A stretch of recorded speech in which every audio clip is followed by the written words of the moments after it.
Good morning everybody. I am Dr. Nitin Joshi, Professor in Neurology with teaching experience of 25 years, working as consultant neurosurgeon in Panvel. Today we will discuss embryology of the prostate, which is important from the point of BPH as well as TURP. Prostate is a derivative of primitive endoderm, that is primitive gut tube.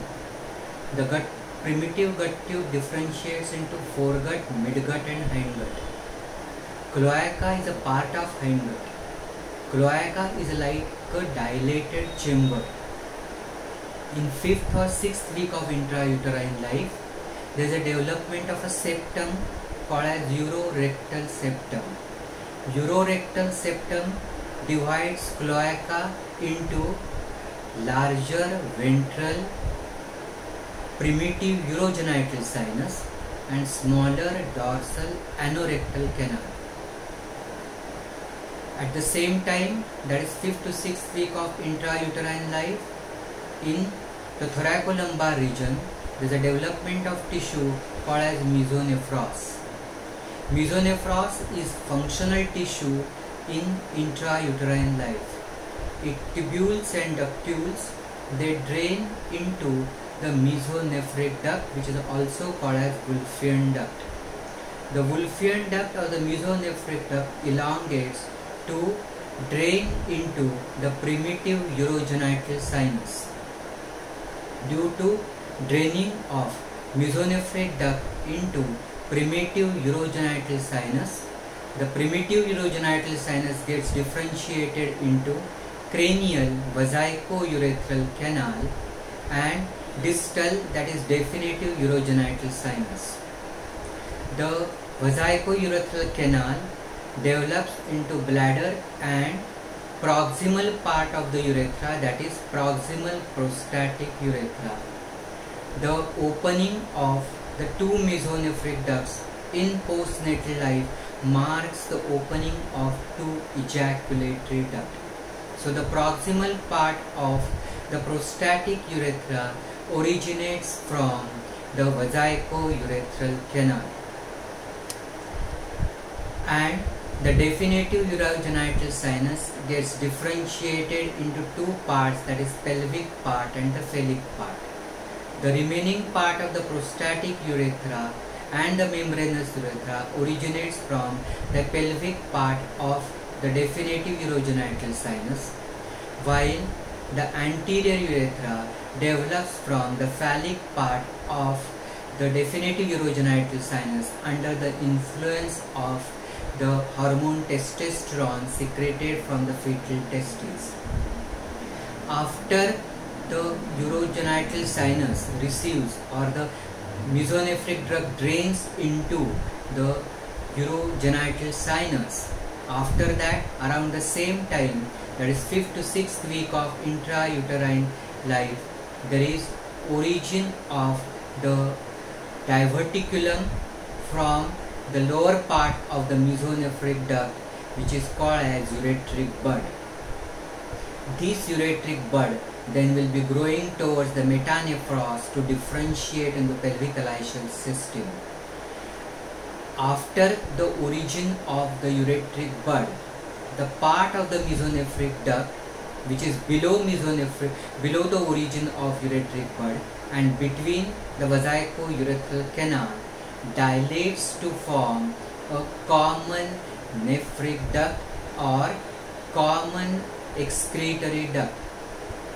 This is because at this time the two systems are still opening in the common sinus, that is the mesonephric duct, which will differentiate into, after virilization, into epididymis, vas, seminal vesicle, and the ureteric bud will go towards metanephros and will be bringing urine. This right and left common nephric duct migrate towards midline and it gets absorbed into the developing part of the vesico-urethral canal.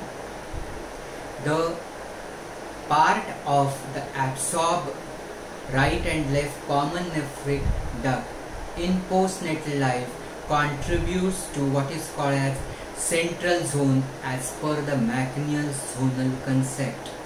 And so this glandular tissue of the prostate will be surrounding the openings of two ejaculatory ducts.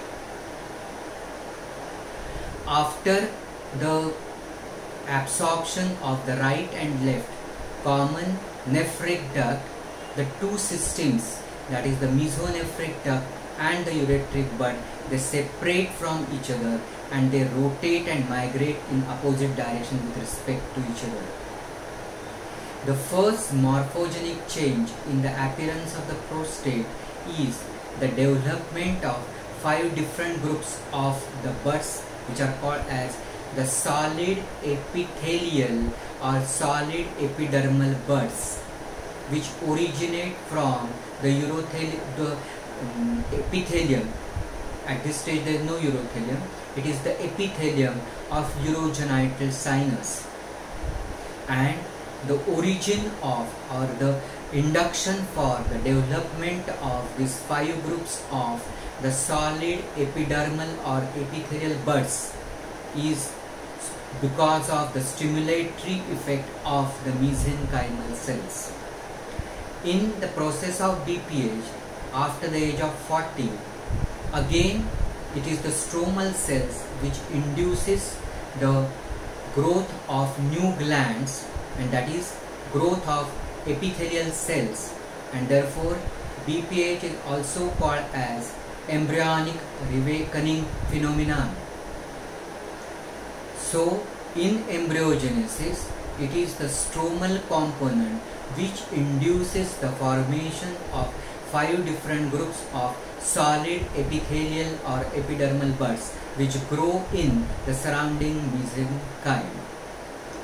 In the 8th week of intrauterine life, the fetal male gonad, testes, starts secreting male sex hormone testosterone under the influence of hormone LH from fetal anterior pituitary, as well as beta HCG from the placenta of the mother. Beta HCG functions like LH, and thus the stimulation of interstitial cell of Leydig of the fetal testes, resulting into secretion of testosterone. There is a presence of enzyme 5-alpha reductase in the urogenital sinus. 5-alpha reductase is responsible for conversion of testosterone into dihydrotestosterone. Dihydrotestosterone is 10 to 13 times more potent than testosterone, which is responsible for the proliferation and development of 5 different groups of solid epithelial buds.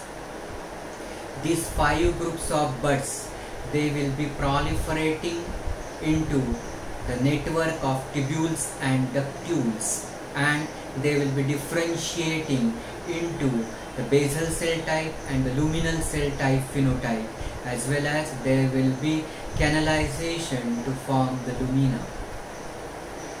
Simultaneously with the development of the epithelial component, the stromal component arise from the mesenchymal cells. They proliferate and differentiate to form the stroma, which is fibromuscular, that is presence of fibroblasts, which give rise to collagen and elastic fiber, and the smooth muscle cells. These fibromuscular stroma later on will condense to form a capsule. So it results into what is called as fibromusculoglandular organ called prostate. And the concept of the Laosley's lobar concept of 5 lobes originates from this 5 groups of epithelial buds, which originates from the embryonic prostatic urethra under the influence of mesenchymal cells. Thank you very much.